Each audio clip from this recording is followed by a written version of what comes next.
Ok, donc bonjour à tous. Donc aujourd'hui, on va parler un petit peu pardon. Je vous remercie déjà de venir à cette Sphere Lunch. Moi, je vais vous parler de Striker. Donc pour ceux qui ne me connaissent pas, je m'appelle Jonathan, je suis développeur full stack, donc Java et React essentiellement. Je travaille chez Sphere depuis 2 ans et vous pouvez me contacter soit sur ma boîte mail Sphere, soit directement par Workplace pour ceux qui ont accès. Et donc aujourd'hui, moi, je vais vous parler de Striker. Je vais surtout vous parler en fait de mutation testing. Je vais vous expliquer un petit peu ce que c'est. Et pour bien comprendre ce que c'est, on va faire un petit bond dans le temps. On va revenir au premier jour de l'informatique. Donc au premier jour, donc l'homme invente l'informatique, il développe des applications, ok, et il les installe directement en production. Et ça, c'est bien jusqu'au moment où arrivent les bugs en production. Donc le but, c'est bien évidemment d'éviter ces bugs en production qui embêtent les utilisateurs et qui nous fait perdre pas mal d'argent. Pour éviter ces bugs, au deuxième jour, l'homme invente les environnements de test, donc par exemple l'UAT, appelez ça comme vous voudrez, mais un environnement sur lequel on installe l'application et sur lequel d'autres humains testent le logiciel. Pourquoi est-ce qu'on fait ça? C'est parce que quand on développe, c'est des humains qui développent et donc potentiellement on fait des erreurs et donc on voudrait que d'autres personnes testent, trouvent les erreurs à notre place, ok, et nous préviennent avant qu'on installe en prod, de manière à ce qu'il y ait le moins possible de bugs en production. Sauf que cet environnement-là de test, il est aussi testé par des humains, le programme est testé par des humains, et du coup, potentiellement, il pourrait y avoir aussi des bugs qui restent en prod. C'est pourquoi, au troisième jour, l'homme invente les tests automatiques. Donc, on pourrait résumer en disant que c'est un programme écrit par un humain, mais qui teste automatiquement le programme qu'on veut installer et qui trouve, on va dire, la plupart des bugs. Comme ça, on est prévenu beaucoup plus vite. Voilà, et on peut aller en UAT, tester en UAT, et il y a beaucoup moins de bugs, donc c'est beaucoup plus rapide de tester. Si on résume, on développe une application, on développe également des tests. Les tests montrent la plupart des erreurs, en tout cas les régressions. Et quand il n'y a plus de régression et qu'on est à peu près sûr de nous, on peut faire tester par d'autres humains.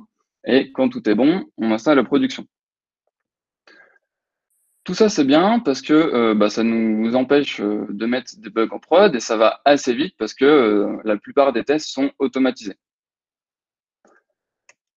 Sauf que si on réfléchit à ce qu'on vient de dire, on vient de dire que un humain développe une application, comme il est humain, il peut faire des erreurs. Du coup, j'ai envie d'écrire une autre application, une application de test, qui me prévient de ces erreurs. Sauf que, comme c'est toujours un humain qui écrit le programme de test, il peut encore y avoir des erreurs. Du coup, je suis un peu embêté parce que je me pose la question, qu'est-ce que je peux faire pour empêcher tout ça? Je pourrais écrire un programme de test qui teste le programme de test qui teste le programme, mais en fait, ça, on se rend assez vite compte que c'est un peu infini. Ok, je vais devoir écrire un programme pour tester ce programme-là qui teste, qui teste, qui teste, ainsi de suite. Du coup, ça paraît pas une bonne solution parce que ça paraît infini, on n'ira jamais en prod comme ça. Ce qu'on aimerait plutôt, c'est avoir un outil qui me donne une idée sur est-ce que mon programme de test que j'écris là, il est plutôt bon ou est-ce qu'il est au contraire plutôt pas terrible et donc je devrais peut-être l'améliorer parce que en fait, je suis pas vraiment en train de bien tester mon application. Cet outil-là, je pense que certains d'entre vous en connaissent déjà au moins un ou deux.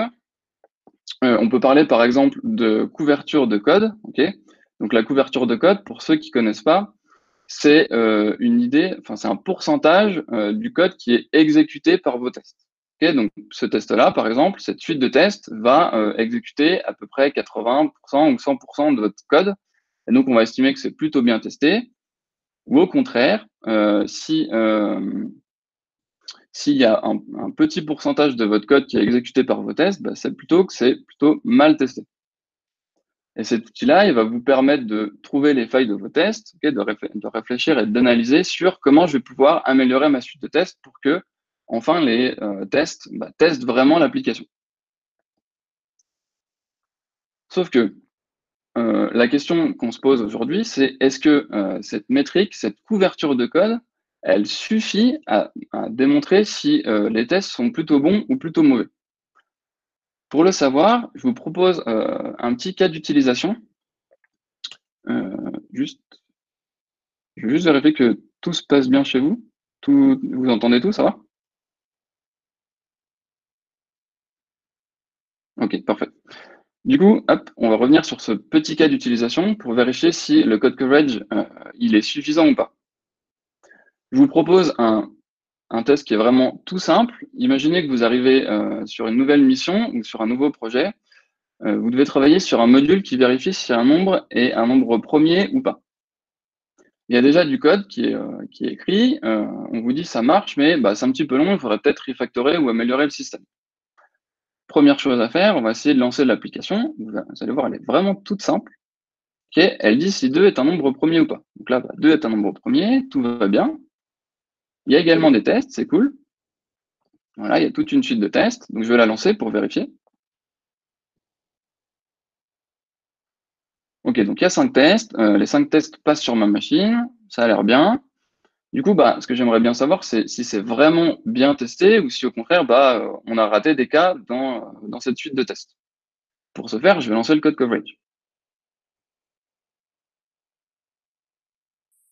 Voilà, donc j'ai toujours mes 5 tests qui passent, ça va. Et en plus, j'ai 100% de lignes qui sont exécutées par mon code coverage.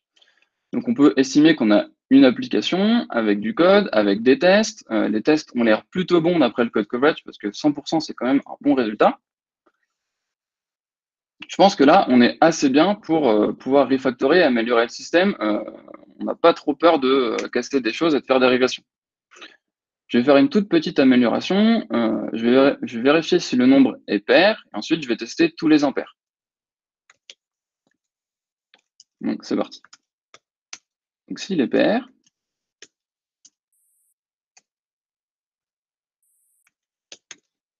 bah, je sais déjà que c'est pas un nombre premier. Pardon, j'y arrivé. Et sinon, bah, je vais tester tous les nombres impairs à partir de 3.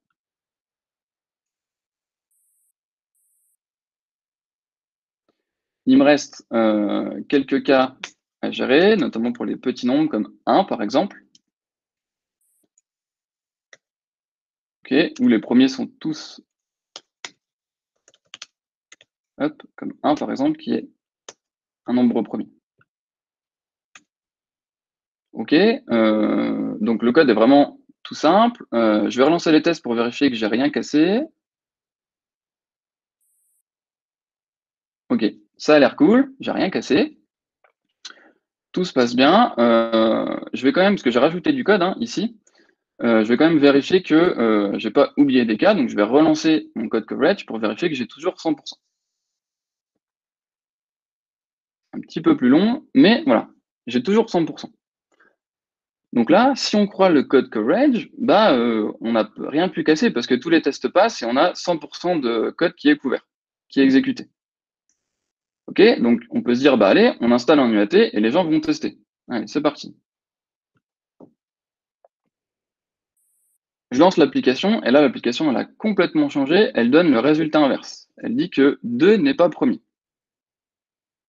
Donc forcément, bah, mon ticket va me revenir et on va me dire, bah, t'as tout cassé. C'est quand même un petit peu dommage. Ce qui est un petit peu bizarre ici, c'est que, effectivement, je pense que ce if-là, il n'est pas terrible. Je pense que 2 est premier. Ok. Donc là, je suis en train de changer mon comportement. Ok. Pour 2, avant, je renvoyais false. Maintenant, je renvoie true. Je vais refaire exactement les mêmes étapes. Je vais lancer les tests. Bah, les tests passent toujours. Peu importe si je change ici, que je mette inférieur strictement ou inférieur ou égal à 2, les tests passent. Et je vais relancer le code coverage. Le code coverage montre toujours la même chose. Notez ici que c'est quand même un petit peu bizarre comme comportement. Mais bon, rien ça long en UAT, et cette fois-ci, ça marche. Donc déjà, première chose, on a trouvé un cas où bah, le code coverage ne détecte pas qu'on a rajouté du code et il ne détecte pas qu'on a fait une régression. Si je reviens un petit peu plus sur ce que je suis en train de dire que bah, si je change un petit peu mon code, ok, je vais le faire dans l'autre sens, si je change le inférieur ou égal à 2 en inférieur strictement à 2, et que je relance les tests à le code coverage, eh ben, il se passe rien. Ok, je le relance encore une fois. Ça veut dire, si on résume, que j'ai trouvé un cas dans lequel je peux changer le comportement de mon application, mais où les tests ne le voient pas et où le code coverage ne le voit pas. Ça signifie en fait que ici, eh ben, j'ai trouvé un autre moyen de dire si ma suite de tests, elle est plutôt bonne ou plutôt mauvaise. Parce que je suis en train de casser mon application et mes tests s'en rendent pas compte. Ok. Et ben en fait, si vous avez compris ça, vous avez compris ce que c'est que le mutation testing. Le mutation testing, c'est juste essayer de faire une mutation la plus petite possible, mais qui change votre application, et de relancer les tests et de vérifier qu'il y ait au moins un test qui plante. Si au moins un test plante, eh ben, c'est que c'est cool, c'est que votre suite de tests elle est suffisamment bonne pour voir que vous avez cassé quelque chose, vous avez fait une régression. Si au contraire, comme c'est le cas ici, eh ben, il ne se passe rien, les tests passent toujours au vert, eh ben, c'est qu'il y a un problème et c'est que vous avez trouvé une faille dans vos tests. Ben, le mutation testing, c'est exactement ça. C'est essayer de bouger des choses et vérifier comment les tests se comportent. Hop, on va juste revenir à la petite présentation. Pour aller un peu plus loin, en fait, dans mon code, je pourrais changer plein de choses pour vérifier si les tests y passent ou pas. Je pourrais changer ici le if, parce que c'est inférieur strictement à 2, inférieur ou égal à 2, supérieur. Je pourrais essayer même d'enlever le if, je pourrais changer la return. Ici, pareil, dans le for, je pourrais changer plein de choses. Il y a encore des if, il y a encore des returns. Si je m'amuse à changer tout ça à la main et à relancer à la main mes tests, okay, bah, ça va vraiment me prendre beaucoup de temps. Alors, ok, je vais avoir une idée de est-ce que mes tests sont bons ou pas bons, mais par contre, eh ben, ça va être très long et très compliqué à faire à la main.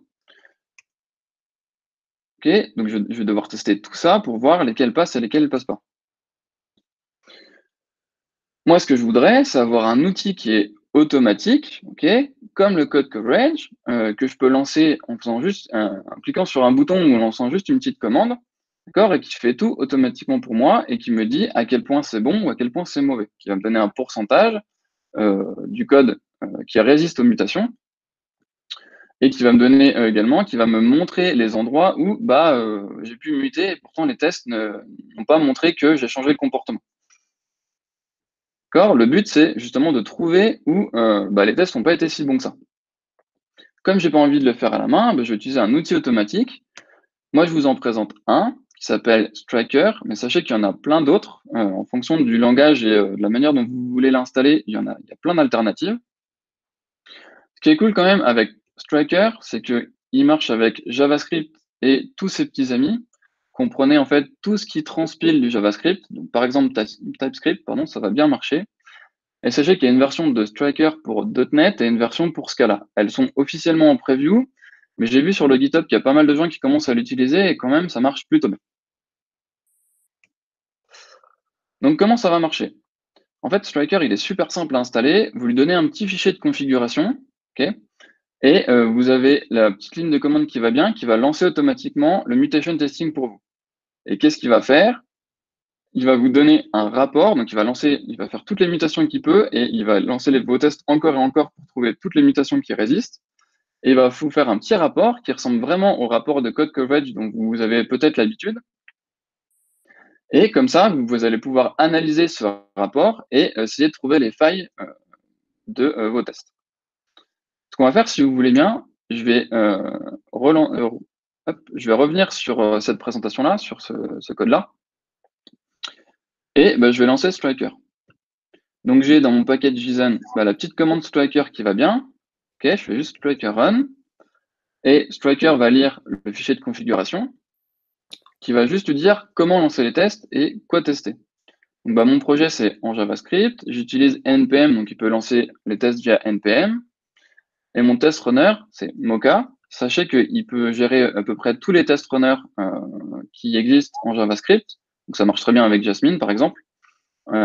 Utilisez celui que vous voulez et celui qui est déjà dans votre application. Si vous faites du TypeScript, bah, vous pouvez le transpiler facilement. Et ensuite, dernière chose, Striker va essayer de trouver quel test exécute quelle ligne de code, de manière à ce que bah, quand il va muter une ligne de code, il va lancer uniquement les tests qui sont nécessaires et pas des tests qui n'ont rien à voir avec la ligne de code qui a été mutée. Okay, et pour ce faire, bah, en interne, il va utiliser aussi du code coverage. Donc, vous pouvez gérer aussi la manière dont il va se servir du code coverage ici. Okay, sachez que cette configuration-là, je l'ai pris directement sur le site et en gros, j'ai rien changé. J'ai juste dit que j'utilisais Mocha. Il existe des configurations pour à peu près tous les test runners, donc vous avez juste à regarder la doc et quasiment à copier-coller et à lancer Striker. Du coup, c'est ce que je vais faire. Je vais lancer Striker. C'est un petit peu plus long que juste les tests ou le code coverage. Il faut s'imaginer qu'il est en train de changer chaque if, chaque for, chaque return de votre code. Ok, donc qu'est-ce qu'il est en train de me dire? Il est en train de me dire que mon code, il est bien testé à, selon lui, 87%. Il est bien testé. Si je remonte un petit peu, il a trouvé 24 mutations possibles. Ok, il a lancé en parallèle les tests en parallèle. Donc j'ai 4 CPU sur ma machine, donc il a lancé 4 par 4. Sachez que c'est sandboxé, c'est ce que vous voyez ici, de manière à ce que vos tests ne rentrent pas en collision les uns avec les autres à cause du parallélisme. Et en fait, il a trouvé plus de mutations qui ont survécu que moi à la main. Alors, si je prends la dernière, non, pardon, si je prends celle-ci, la deuxième, il a trouvé le cas dont nous on a parlé. Il a trouvé, ah bah c'est marrant, il y a inférieur ou égal à 2, mais en fait, si je mets inférieur strictement à 2, bah, les tests ils passent aussi. Alors, comprenez bien qu'il ne vous dit pas quelle est la bonne réponse, et il ne vous dit même pas s'il y a un bug ou pas. Il vous dit juste, bah, c'est bizarre en fait, je suis en train de changer quelque chose, et les tests ils passent toujours. C'est peut-être à cet endroit-là que tu devrais regarder, et essayer d'améliorer les tests sur ce point-là. Par ailleurs, si on regarde, il a même carrément réussi à enlever le if. Okay, if false, c'est comme si j'enlevais le if.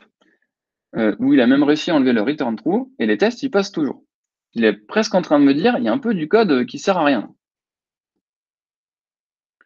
Donc vous voyez que quand même, il était un petit peu meilleur que juste mon code coverage, parce que bah, déjà, le score, il est un petit peu plus bas, et en plus, il a trouvé des comportements assez bizarres dans mon code. Du coup, bah, ce que je peux vous montrer, pardon, aussi, c'est qu'on peut faire plusieurs reports en même temps. Donc là, je l'ai sur la console, mais je peux aussi l'avoir dans un... Juste recharger. Voilà. L'avoir dans un petit fichier HTML qui marche tout seul. Et je peux aller me balader un petit peu dans ce qu'il a trouvé. Donc voilà, il a trouvé bah, exactement les 3 que j'ai montrés. Hein. C'est juste une autre vue de ce que je vous ai montré. Et sachez qu'il a quand même testé pas mal de petites choses. Voilà, il a testé tout ça. Donc il y en a 24. Voilà. Donc il a quand même fait pas mal de boulot tout seul pour nous. Hop, si vous voulez, on revient ici, on va juste rajouter le test. Donc là, le test, il est plutôt facile. C'est voilà, ça. Le test, il est plutôt facile. Effectivement, on ne teste pas dans notre suite si 2 est bien un nombre premier ou pas.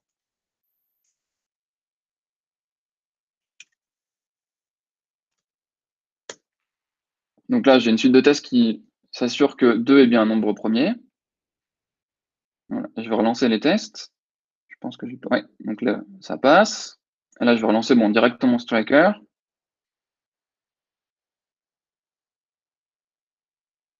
Donc, normalement, si je ne me suis pas trompé, je vais arriver à 100%. Voilà. Donc là, Striker ne détecte plus de problème dans ma suite de tests.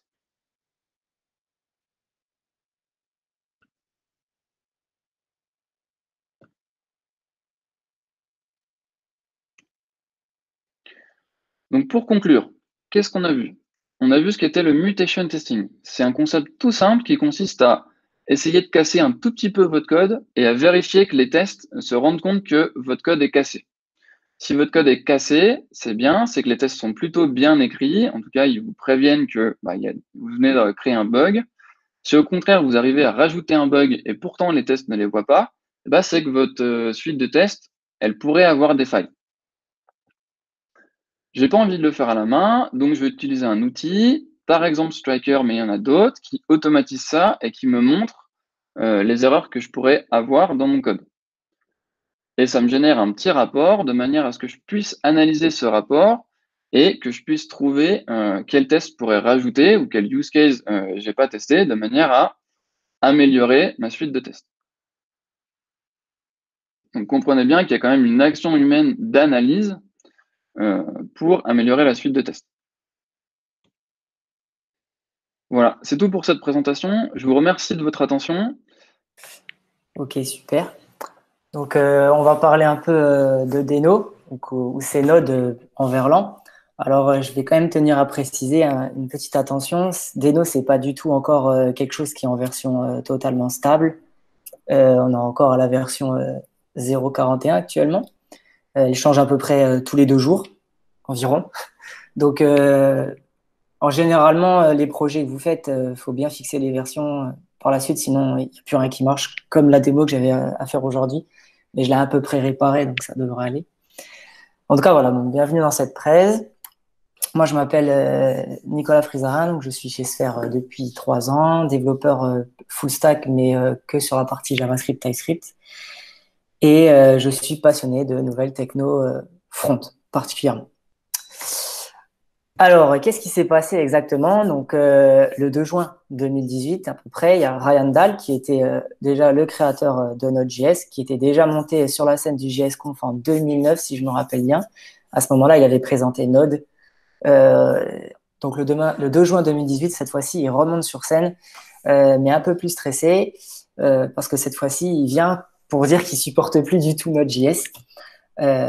Donc, si vous avez quand même la chance de regarder la vidéo, vous verrez vers 13 minutes, quand il commence à parler de Don Module, il est vraiment pas bien, quoi. Il est vraiment à bout. Et il va nous expliquer un peu pourquoi, qu'est-ce qui ne va vraiment pas dans Node. Donc, déjà, il faut savoir quelque chose, c'est que Node.js, c'est pas du tout un langage, c'est un runtime, d'accord, qui va s'appuyer sur le moteur V8 de Chrome, principalement. Et c'est vrai que quand quelqu'un nous dit que quelque chose ne va pas dans Node, on a plutôt l'impression de dire bah, pourquoi ça semble plutôt bien rouler, tout le monde l'utilise. Déjà, rien que pour les dépendances, hein, quand on crée un projet en Angular ou autre, généralement, on a Node qui est derrière.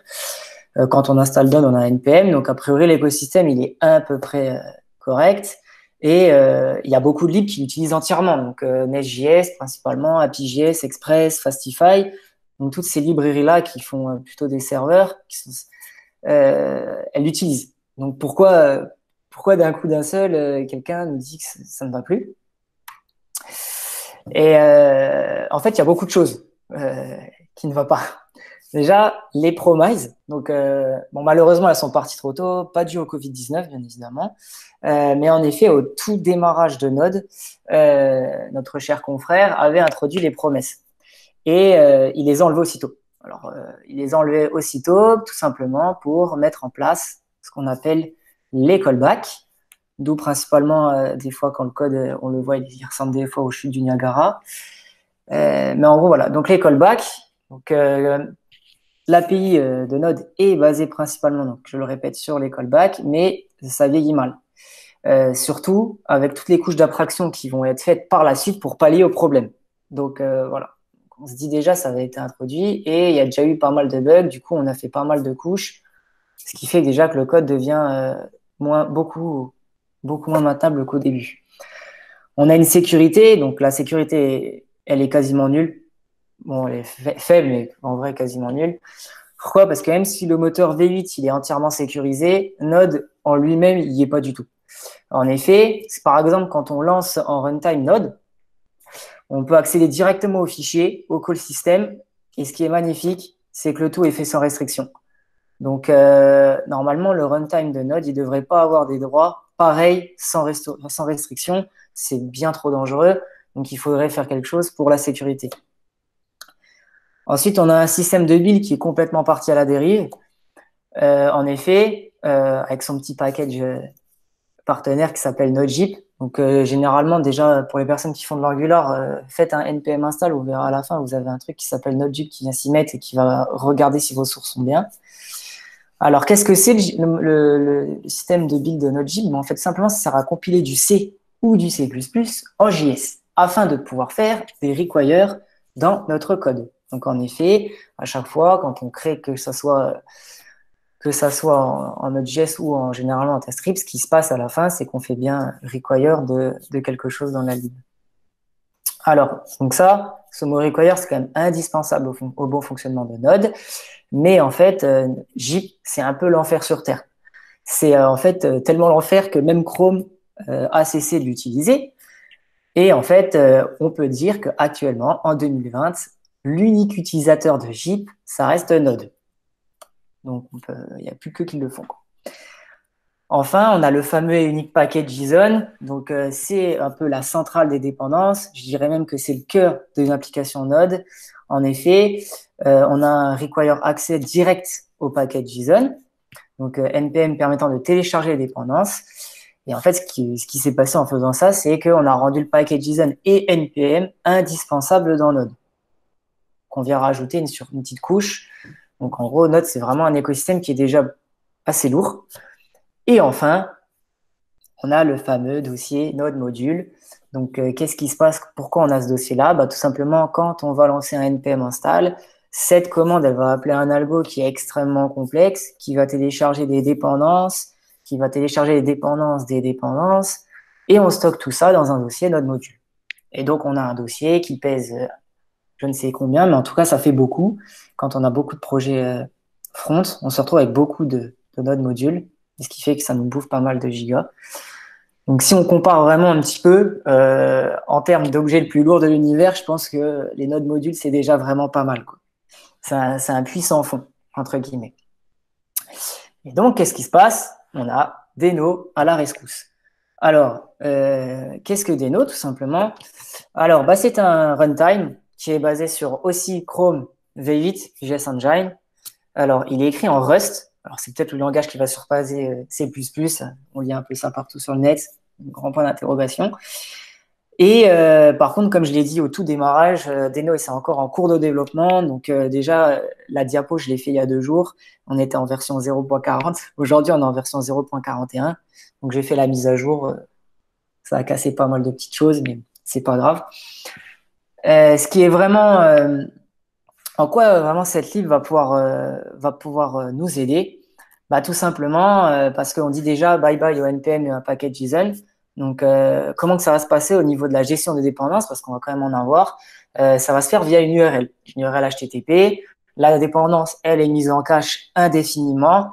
Mais en tout cas, ça veut dire que c'est fini les dossiers Node module. Alors, c'est fini. Je dirais oui et non. Euh, et je vous montrerai l'exemple juste après. Ensuite, Deno, c'est sécurisé. Ensuite, Hello ES module, donc fini. Maintenant, tout va se faire avec des modules, avec les nouveaux modules. Donc, c'est vraiment top. C'est sécurisé par défaut. Donc, quand on lance un runtime, on n'a accès à rien si on ne précise aucun flag. Alors, Deno, en tout cas, le runtime est basé sur pas mal de flags. Du coup, la documentation est là bien évidemment pour nous aider et pour nous donner. Mais en tout cas, sachez que quand vous lancez un runtime, si vous faites par exemple un simple call HTTP, vous n'y avez même pas accès. Donc, le programme ne se lance même pas. En fait, on aura une erreur. Et enfin, le plus beau, support natif de TypeScript. Donc, plus la peine de fichier tsconfig.json. Alors, je vais quand même revenir sur ces 2 petits points. Donc, pourquoi j'ai dit Node module, oui et non? Parce que si vous écrivez toute votre API en JavaScript, imaginons avec Deno, il n'y aura pas besoin de Node module, c'est vrai. Si vous l'écrivez en TypeScript, alors là, tout dépend. Ça dépend de ce que vous utilisez. En tout cas, il risque quand même d'avoir un petit fichier tsconfig.json juste pour préciser en fait où se trouve le cache de Deno si vous ne le précisez pas. Si vous ouais, voilà, si en fait si vous ne précisez pas, enfin si vous avez changé le pass, je veux dire en tout cas de votre cache, il faudra quand même le préciser et ça se fera dans le tsconfig.json. Alors par défaut sur Mac, je peux vous montrer que sur Mac parce que sur Windows je n'ai pas. Ça se trouve en fait dans votre librairie. Donc vous faites aller dans votre bibliothèque. Donc je vais juste vous partager mon écran. Euh,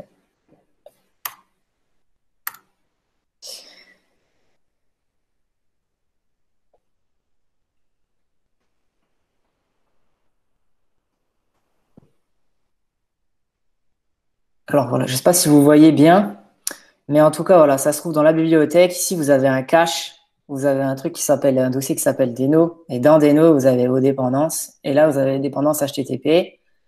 Donc, vous avez un dossier qui s'appelle Denoland. Et ce fichier, et ce dossier-là, c'est toutes vos dépendances, en fait, que vous avez téléchargées.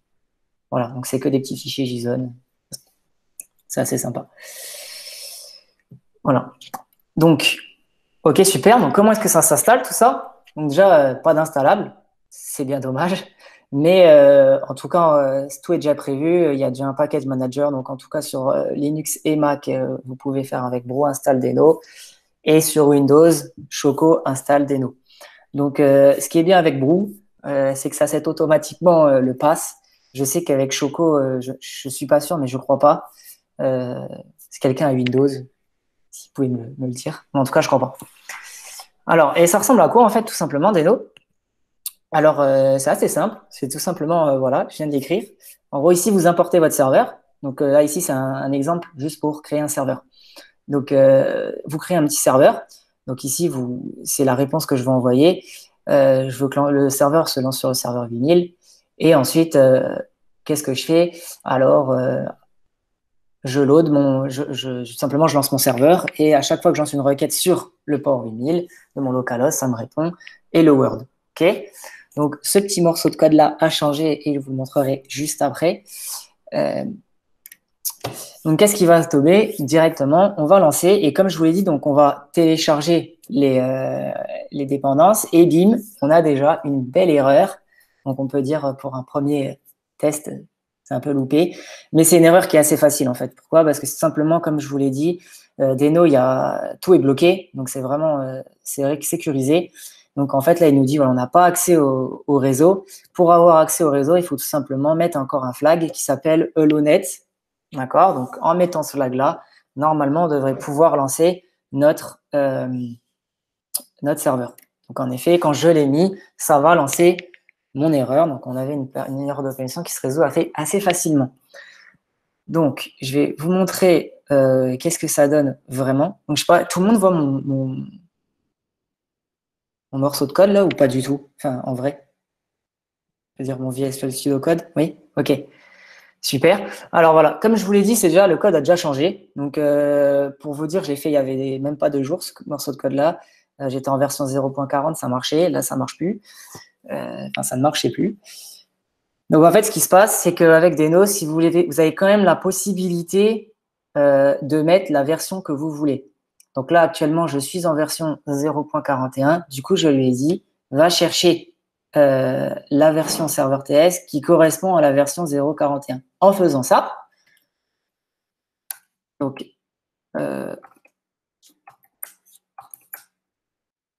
en faisant ça, si je lance mon serveur, ok, super. Donc là, comme vous le voyez, ce qui est assez cool, c'est voilà, j'avais déjà téléchargé toutes mes dépendances. Elles sont en cache, donc j'ai pas besoin de le retélécharger. Du coup, et là, par contre, j'ai l'erreur de permission qui était normale.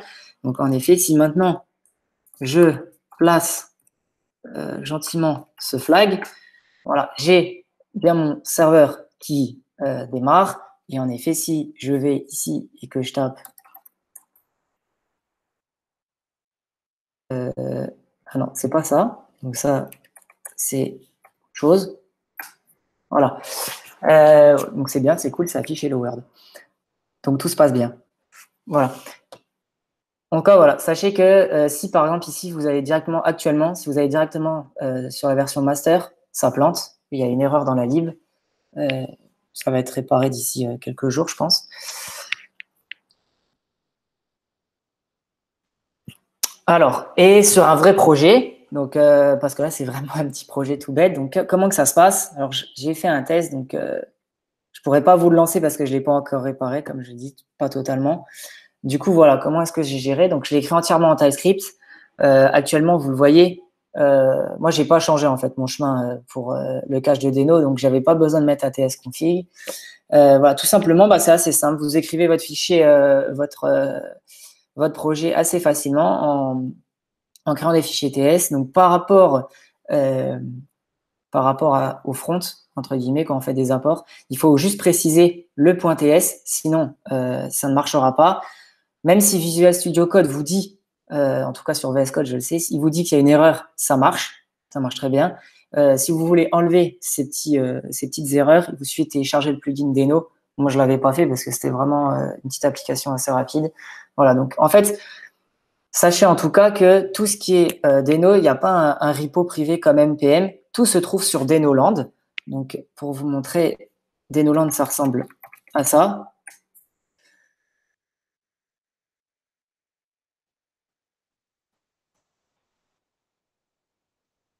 Voilà, ici vous avez tout, donc ça vous dit comment installer les choses, quelles sont les librairies. Donc si vous voulez les librairies standards, sachez-le, vous allez tout simplement sur STD.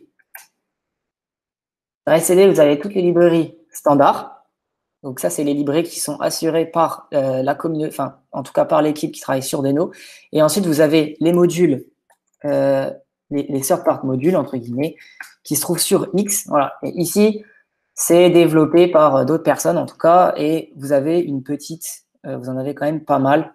Donc moi j'avais pris tout simplement OAK qui me permettait justement de faire un serveur assez rapide qui marche un peu comme API.js. Donc je trouvais ça assez sympa de le présenter. Voilà. Alors ce qu'il faut savoir, c'est que Deno c'est pas pour tout de suite. On va pas le mettre en production maintenant. Node, c'est pas prêt encore de tomber dans les oubliettes. La communauté qui est derrière, il y a beaucoup de monde, il y a beaucoup de personnes qui sont très compétentes, qui le maintiennent. Donc, ça va pas s'effondrer tout de suite. Mais je pense que, comme avis personnel, Deno, ça peut percer, ça peut venir, mais ça sera pas pour tout de suite. En tout cas, tant que la version 1 et que c'est pas vraiment stable, c'est pas vraiment une bonne idée, je pense, de faire un projet et de le mettre en production tout de suite. Je vous remercie pour votre attention